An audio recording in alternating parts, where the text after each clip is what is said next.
What is going on, guys? Thank you so very much for joining me right here on Off the Script. I got a little bit of extra for you. It is September 1st, 2022. I am JD from New York, as always, coming to you from the OTS venue. Thank you guys so very much for joining me on your Thursday afternoons, wherever you may be. Braun Strowman is on his way back to WWE, meaning we're going to get choo-choo trains and the fact that he can run fast, and I think this is the first major L in the administration of Paul Levesque. PW Insider is confirming that he will be on Monday Night Raw this coming Monday. And Jesus fucking Christ, man, what a colossal waste of money that is going to be. I'll give my thoughts on Braun Strowman right here on OTS. Also, Bobby Fish is on his way out of AEW. How do I book the last month of Bobby Fish on AEW television? And what was the reason why Bobby Fish is not getting his contract renewed by Tony Khan? We got news on a major main roster call-up that could be added to the Bloodline as soon as Saturday's Clash of the Castle event. And we got news on a major NXT name that is coming back to the company, and it's going to be a legit game-changing situation for Triple H and possibly NXT. We don't know where he's going to end up. He could be NXT. He could be the main roster. We got a major NXT name back in the fold in the Triple H administration. All this plus so much more right here on OTS. Follow me on social media at JD from NY206. That's Twitter, Instagram, TikTok, and Cameo. Links are down below in the description of this very video. Go check out all the other content on the channel. I was live on Monday for the go-home show of Monday Night Raw for Clash of the Castle. We were live for 3 hours last night with that epic AEW Dynamite post-show and the discussion we had about Jon Moxley and CM Punk. Go check that out. There's an extra thrown in there as well. I'll have extras all week. I'll be live all weekend long. Major pro wrestling weekend this Labor Day weekend. So make sure you guys are with Off the Script to get covered on it all. Make sure you guys hit that subscribe button down below. Turn on the bell for all notifications. And I'm going to need you guys to hit the thumbs up. I need 1,000 likes minimum on today's OTS Extra. Let's start with Bobby Fish, man. We talked about this as the news was breaking from Sean Ross Sapp and Fightful Select on Wednesday night during the podcast. Fightful Select is reporting that AEW will not be renewing Bobby Fish's contract. Bobby Fish obviously has been on air on TV with Adam Cole and Kyle O'Reilly, and he's not coming back to the company. Fish made his debut on October 6th, 2021. That was an episode of Dynamite. This would suggest that he has about a month left on his deal with AEW. Only signed a one-year deal. Fish may have a landing spot in WWE, because if you guys are paying attention to the world of social media and the news coming out of pro wrestling, Bobby Fish spoke very highly of Triple H on the Two-Man Power Trip Wrestling podcast last week. He says this, and I quote, and I do believe that this is the reason why Tony Khan is not re-signing Bobby Fish. I could be wrong, but I think this is the reason why Tony Khan looked at somebody like Bobby Fish and is not bringing him back. I do remember the first time I was at NXT, he gave the post-show talk to the group. I remember it because it was at Full Sail. He laid out some things and the vision and the way that he saw certain things, etc., etc. By the time he was done talking, I don't know if it was 20 minutes, 30 minutes, but by the time he was done talking, I just remember thinking to myself, like, as a pro wrestling fan, a pro wrestling guy, a pro wrestler, whatever you want to call it, if you could listen to that speech and not support this guy, like, lose my number. We can't be friends because his way, he saw the whole thing, and how he saw it was just awesome. Number one, I'm a fan of the way he sees the business. But two, he really wants the business itself to thrive and to go on to have uncharted success. Then after being there with him for the better part of 3 or 4 years or whatever, and being in the Undisputed Era, going through war games and all that stuff, I would go to war for that man, hands down. If he tells me, listen, I need you to run through that wall, I'm going to try. If he tells me he thinks I can do it, like, all right, I will try. Adam Cole got a 5-year contract. Kyle O'Reilly got a 5-year contract. Bobby Fish got a 1-year contract. Now, clearly, if you look at the way things are, yes, Adam Cole's the most valuable asset in the group. Kyle O'Reilly would be number 2. Bobby Fish would be number 3. Bobby Fish, with this podcast interview, has now basically ruined any chance of him going back to AEW. It was the line where he said, I would go to war for Triple H. In a month since Triple H has been head of creative for WWE, and in a month where it's pulling fans at both ends, WWE fans, AEW fans, it's almost as if these people can't comprehend you can like both fucking shows without it being a problem. You don't think Tony Khan is a little rattled at Triple H getting all this praise and seeing all the momentum that WWE has and knowing what he did in NXT and how everybody, and I mean everybody, loved what Triple H did in NXT. Now he's bringing all of that to the main roster with a bigger budget, a more talented roster. Anything that he wants, he's going to have because his wife is the CEO. You don't think that Tony Khan takes this and is rattled by this information and what's going on there? WWE is as hot now as I've seen them in the last 10 years. And it's because of Vince McMahon getting outs. It's because of the Triple H effect. Nobody is going to convince me of that otherwise.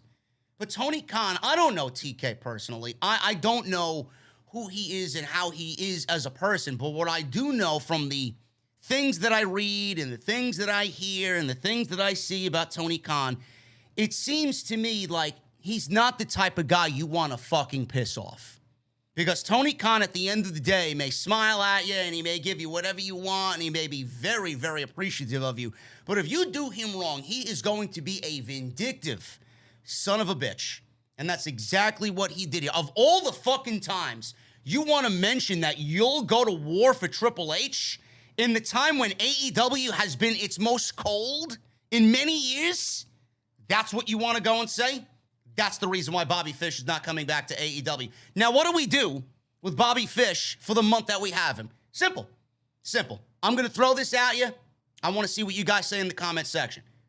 I'm bringing Adam Cole to Chicago, and I'm having Adam Cole cost Kenny Omega and the Young Bucks the Trios Championships. I'm giving the Trios Championships to Adam Page and the Dark Order. Now, I know that doesn't really sit well with a lot of people, but the reason why Adam Page was included in this match is because it gives the Dark Order a little bit more, actually a lot more legitimacy for them to win the championships.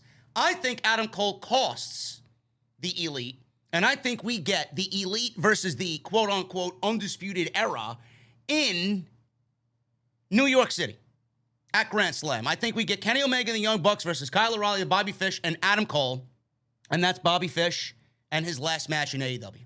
And we blow it off because I know that they want to do it. I know Tony Khan wanted to do it. It was inevitable. We saw where it was going when Adam Cole turned on the Young Bucks.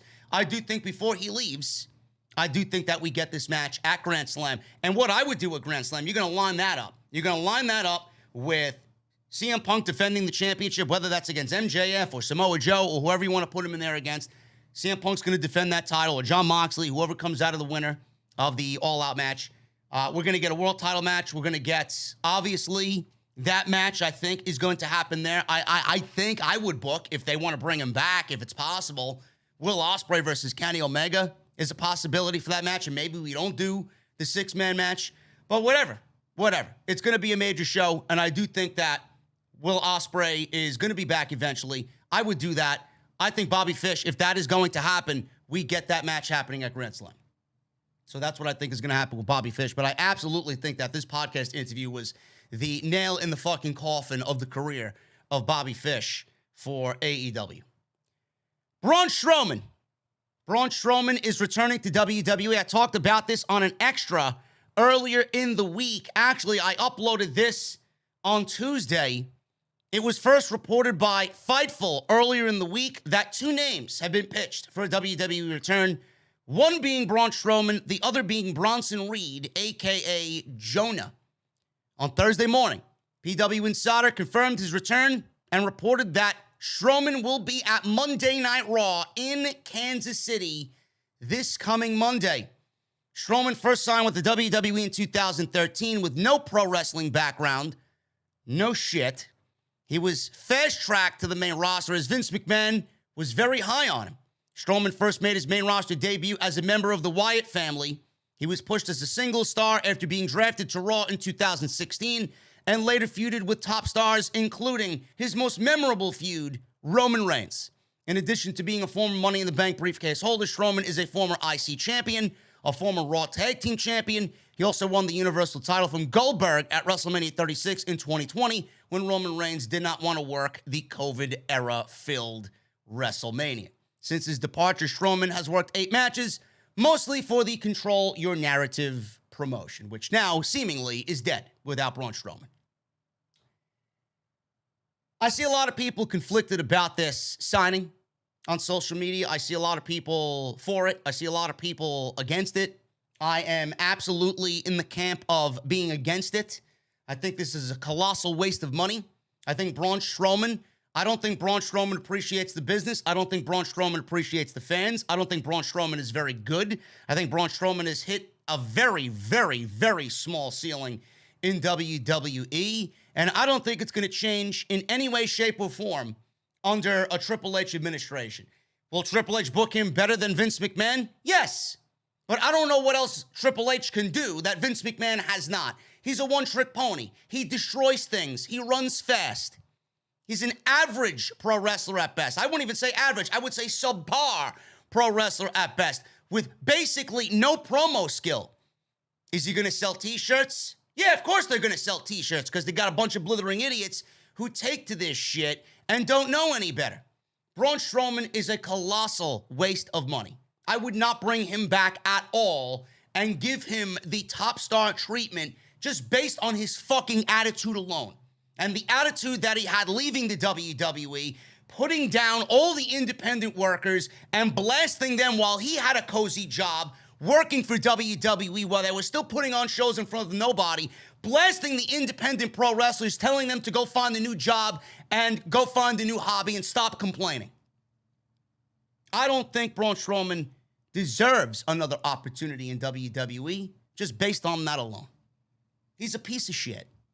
Just by his attitude, I don't think anybody's going to really take to Braun Strowman. What are they going to do differently? That money is better served going to somebody like Bronson Reed. I would absolutely bring Bronson Reed back to the WWE. Bronson Reed was wrongfully terminated.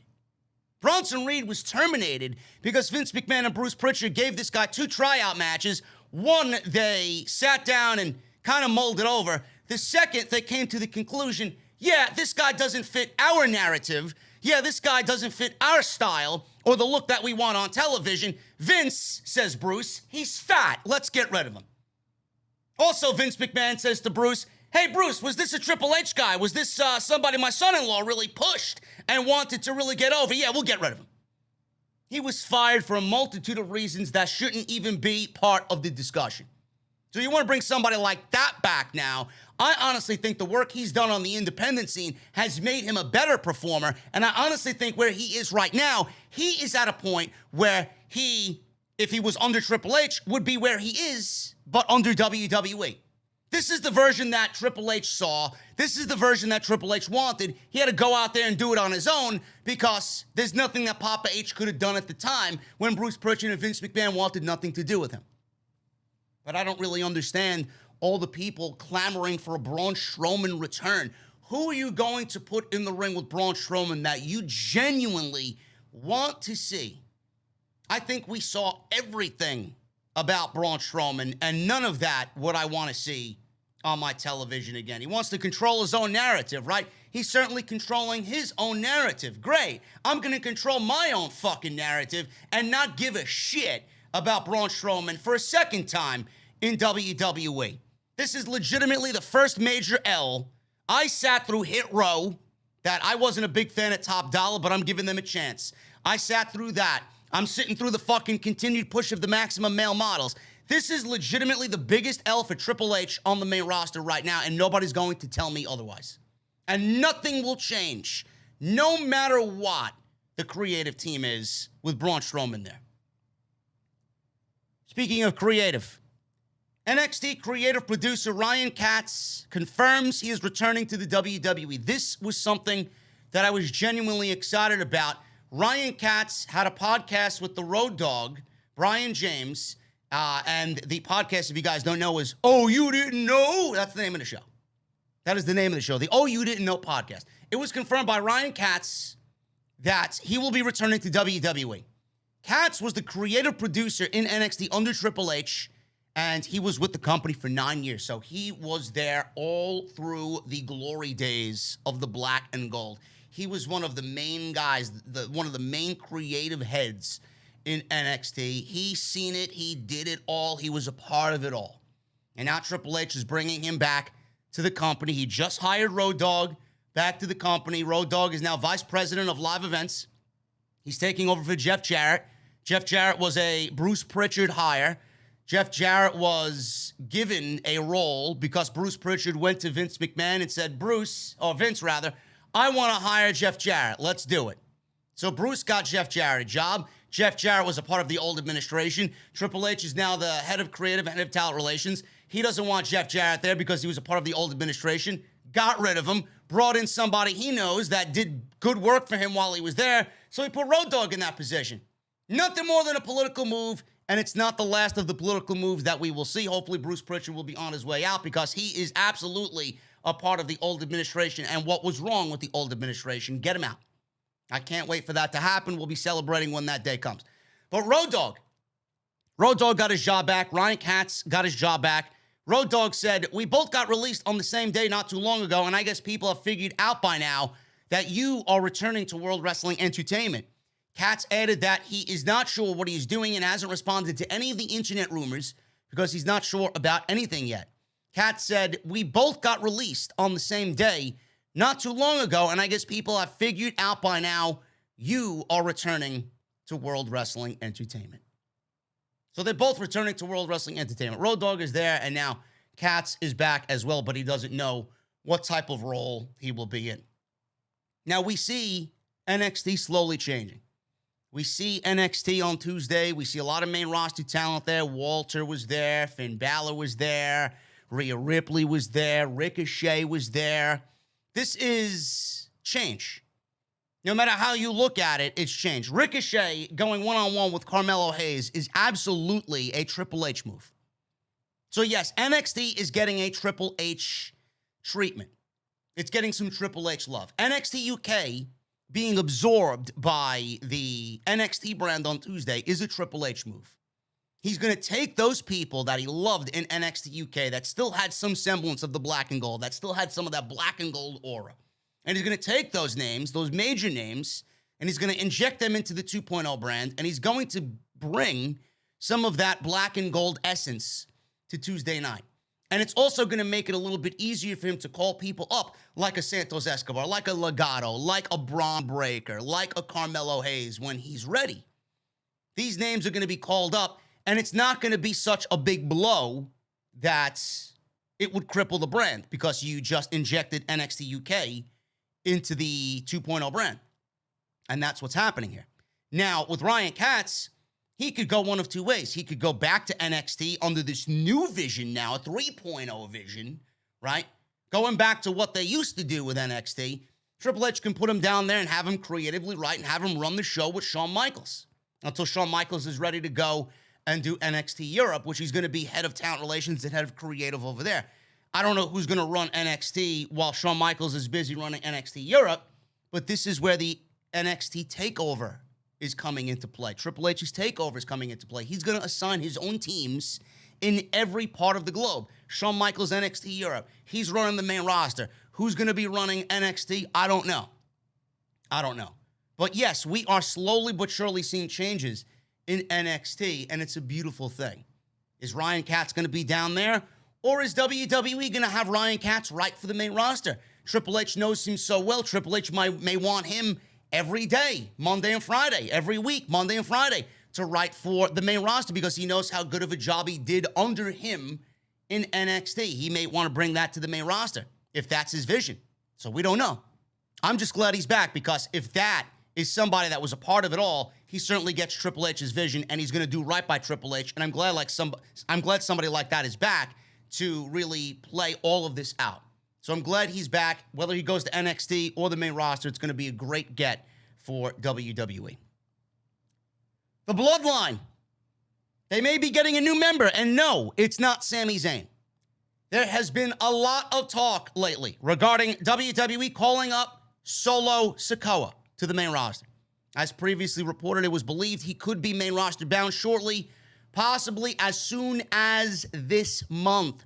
PW Insider reported today, along with the Strowman news, that it is happening ASAP as he is slated to join the SmackDown brand. Sokoa, real name Joseph Fatu, the son of Rikishi, younger brother of Jimmy and Jey Uso. Not confirmed at all yet, but Solo is going to the SmackDown brand. He may end up joining the Bloodline faction alongside his brothers, the Usos, and his cousin Roman Reigns. Now, before I continue with the story here, it was very well documented that Solo Sikoa himself said he did not want to go to the main roster and join his brothers and his cousin because he wanted the name Solo Sikoa to stand out on its own.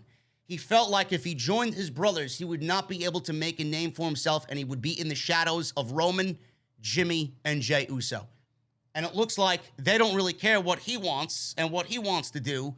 I guess by their mentality and their line of thinking, him being aligned with them is going to make him a bigger name, and there's always going to be time to break away from that if he so chooses, or if they so choose to break Solo Sikoa away from the Bloodline, because the Bloodline's not going to be around forever.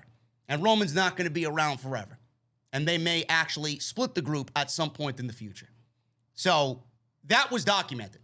And it looks like this is going to be a way to get his name value up to where it needs to be on the main roster. But he wanted to go and do his own thing and develop his name for himself, which he has done very well on NXT.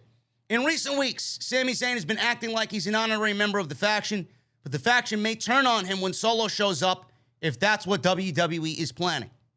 Now, WrestlingNews.co, very credible news site is WrestlingNews.co. In late 2020, they reported about plans to bring additional members into the Bloodline, but they have held off on adding anyone up until this point. 2020 was a little rough. You didn't want to add anybody to the Bloodline when there were no fans in attendance. Roman obviously was still developing his heel character, developing the tribal chief character, the head of the table gimmick, and now we see all the story that we've seen with Jimmy and Jey and all this stuff. This year, I would say, has been a little rough. I don't think the Bloodline stuff is really hitting as hard as it did in 2022. But Sokoa has been wrestling since 2018. He signed with WWE last year. He made his NXT debut in November of 2021, where he's been able to get very over with the fans as a babyface. His last match was on August 2nd. That was NXT, and he beat Von Wagner in a Falls Count Anywhere match. I don't mind it. I think he's ready, and I think if he's with Roman, and he's with Paul Heyman, and he's with the Usos, it's going to be better with him there than him on NXT. Now, I do think that it may be rushing it just a bit. Do I think he could work on everything for another year? Yes. But I'm looking at his age. He's not old by any means. He's 29, about to turn 30. But at some point, WWE is going to say, you know what, let's bring him up.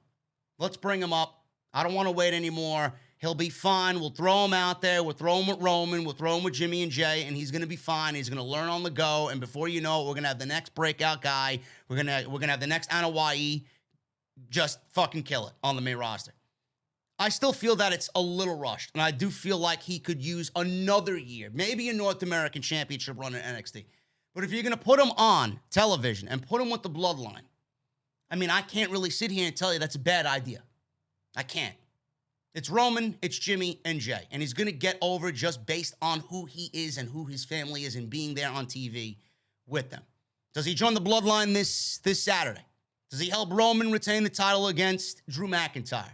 Does he end up being the one to kick Sami Zayn out And do we get Sami Zayn and Kevin Owens attacking the Bloodline and going after the tag team championships? Is Solo Sikoa going to be the catalyst for all of that?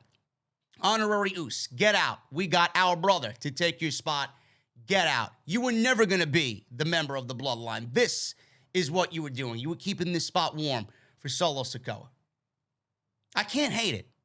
But I do think on the other side, I do think you could use a little bit more seasoning in NXT. And we may end up seeing him, if not Saturday, it sounds like we may end up seeing him on the Fallout show, the SmackDown following Clash the following week. Speaking of Roman Reigns, WrestleVotes has talked about WWE possibly taking the titles off of Roman Reigns, as there has been plans in place and plans have been discussed. WrestleVotes tweeted out this week that, I don't want to say it's going to happen, but they tweeted out something that implies that it's possible that he could somehow lose the title, the undisputed title, or at least one of the titles on Saturday night. WrestleVotes tweeted for the first time in a long time, there's been some discussions creatively regarding Roman Reigns dropping the titles. I'm hearing multiple ideas have intrigued those making the final call come Saturday in Cardiff. Should be an interesting week ahead. I don't know. I don't know what you guys think, man. You know, Drew McIntyre posted a tweet where he's working out. The video packages that we've seen on SmackDown have been tremendous. Just based on that alone, it looks like Drew McIntyre's going to win the championship. Drew McIntyre got his ass beat on Friday. SmackDown's taped tomorrow. According to the reports, Drew McIntyre got his revenge on the Bloodline on Friday during Roman Reigns' 2-year celebration segment on Friday Night SmackDown. Normally, if Pro Wrestling 101 has any say in it, normally if the babyface goes over on the go-home show, that doesn't really bode well for the babyface at the pay-per-view. So I don't know. On one hand, it looks predictable based on the video package that we're seeing.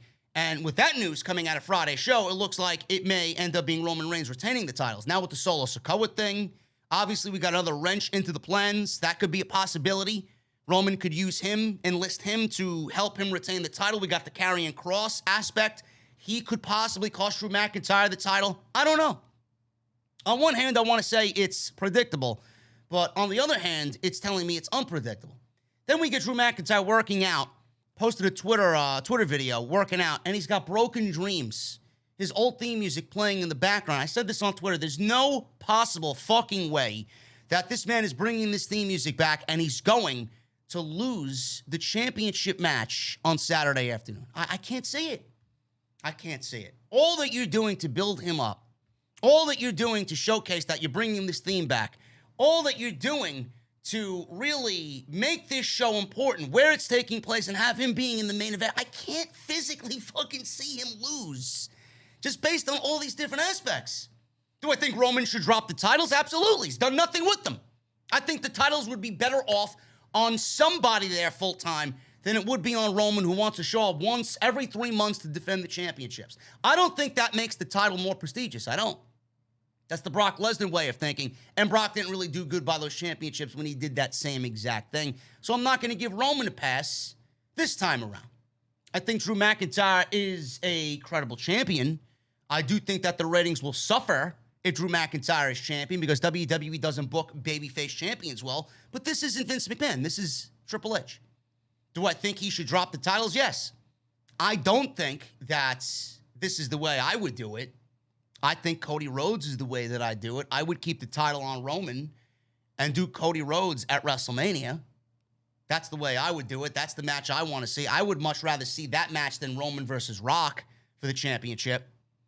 But if they got to take the championships off of Roman Reigns now because they got other plans, then by all means, take the fucking championships off of Roman Reigns. He doesn't need the championships anymore. He's Roman fucking Reigns. I honestly think he's bigger than the championships. Put the championship on somebody that's going to be there full time. You're going to start creating new stars and developing new stars. Monday Night Raw doesn't have a fucking championship. That is a huge glaring problem. It needs to be back on Monday Night Raw. The WWE title, especially if you're not going to do a draft this year and you're not splitting the rosters and making them one. You got to get the title back on Raw. So, on one hand, it's unpredictable. On the other hand, it is predictable. Either way you go, it's 50-50, and that's what I love about pro wrestling. Going into the show on Saturday, we don't know what the fuck is going to happen. Maybe Broken Dreams actually is ominous, an ominous fucking feeling. clouding Drew McIntyre. Maybe his dreams are the one that's going to be broken, and it's all for naught. I don't know.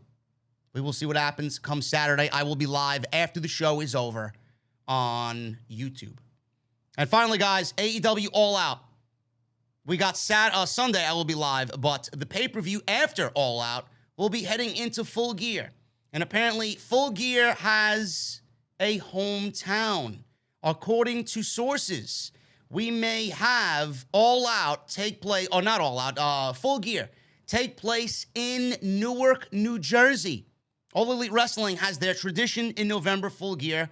It doesn't have a host city or venue announced officially. Nothing is confirmed. However, several talent and staff were informed in early August that the working plan was for the show to take place in Newark, New Jersey in early November. No firm date was given for the show to those that we have spoken to here at Fightful. It wouldn't be AEW's first time in Newark. The company ran Dynamite, Rampage, and Dark Elevation tapings in the city in September 2021 and January 2022. Both shows were at the Prudential Center, with the first reportedly nearing 14,000 in attendance. We haven't had it confirmed that the Prudential Center is the targeted venue, though it would make sense. The location is not official until AEW does announce it. I mean, I don't mind that because it's legitimately not that far from me at all. Meet and greet, the whole nine would be happening if we go. But it's nice not having to travel. It's great. So we will hopefully get that confirmed maybe on Sunday after All Out. Maybe as we get, into the month of September and after AEW gets done with Grand Slam, maybe we will get that announced. But right now, the rumor is Newark, New Jersey, 14,000 in attendance. And we may have Full Gear be taking place on the East Coast for AEW. Guys, I'm getting out of here. Thank you so very much for all of your support right here on OTS. Make sure you guys leave a comment down below. Let me know what you think of all the major stories here today on OTS. I will be back with more extra on Friday. And then we got a big day lined up for Saturday. We will be live after Clash of the Castle. And then Sunday, an even bigger day, I will be watching Worlds Collide. I will be tweeting Worlds Collide. I may actually do a live watch-along with Worlds Collide. I'm not really sure. I'm not really sure what's going on with that, but I do want to get involved with that in some way, being that there will be no live stream post-show for that. I may do a live watch-along, and then we will absolutely be live on the podcast after All Out on Sunday. We have a big weekend, so no flagship podcast this week. I'm going to be giving you guys extras all week long to keep you guys up to date on all the news. So that is the current plan going forward. Next time you'll see me is tomorrow with more extra, and then also tomorrow night after SmackDown and after a live Rampage right here on OTS. Enjoy your Thursdays, guys, and I'll see you back tomorrow for a big day on Friday. See you guys later.